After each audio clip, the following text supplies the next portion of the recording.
हा थियो बाबा कारा अलू जा अकेला पिए हाजी लकुन के गोलींदे सिज लही विंदो।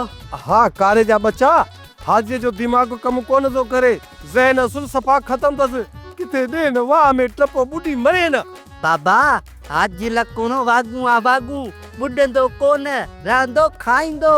अरे हा बाबा तुझी गाल भी सही आ हल ताली वरी भी गोलियोस किरी न पियो जे कहीं गंद में बुखर सा जहरियूं ज़ालूं तेहड़ा मुड़स हिकड़ा जन मिस्कीन बेचारा ॿिया त सवा बेतरस।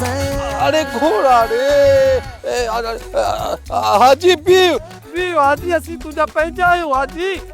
ओ आजी बाबा ओ सा तुझा पजाऊ ओ गुरुजी मखर हाजी भी अज लगे तो वरी हिन के कहीं पेट्रोल प्यारियो आहे जो पुछु ज़ील कयूं तो वनी। बाबा हाजी लकुन बेन सा कंदो त पान सा में ने थी दस न अबा हेडी थी तसे को भी मुड़े कोन तो अच ताली पकड़ियो। हां हां गबरू तैयार हो?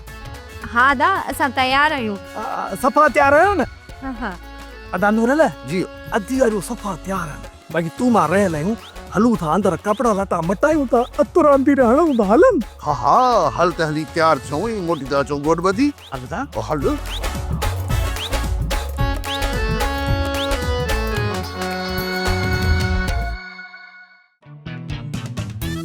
Io sangue vengo che कब्रिस्तान में कुटियो ये न लिसी होती है तेरी पादर जपा का करे को आराम में साथी इज्जत से गांधी यो गाती रे हाजी साहब वे कादे अच्छा सा पादर खरे था ये जो कोडा मारे जेता बे जोड़ो मां में तो न पोया ये वरी मुके बियर पादर न दो चलो अच्छा असा होटल दे एडी पछड़ी नान थींदियो असा जो सेट पाण चोर खाना एते पछड़ी केर कोन कंदो पछड़ी कंदो ते पाल पादर खाइंदो तुम्हारे पर चाहे मोटे में तुम तो क्या डर गया तो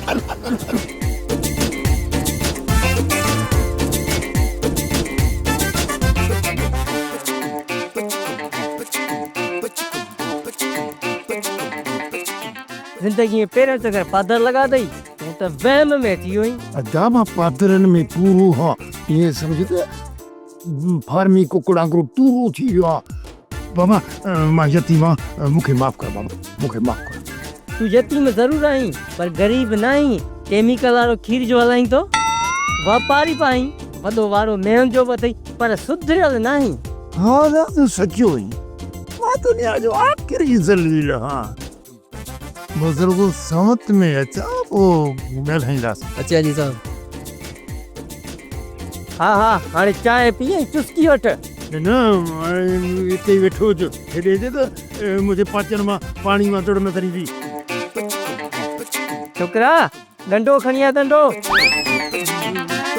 गटू सा न वञी सिगरेट जो डंडो तो चवा सोप सीरियल जहिड़ियूं ज़ालूं तहिड़ा मुड़स तमाम एपिसोड्स ॾिसो HD क्वालिटीअ में विजिट करियो असांजो YouTube channel Sindh TV HD drama. Subscribe कयो असांजो official YouTube channel Sindh TV HD drama ऐं वधीक अपडेट लाइ बेल आइकन खे क्लिक करियो।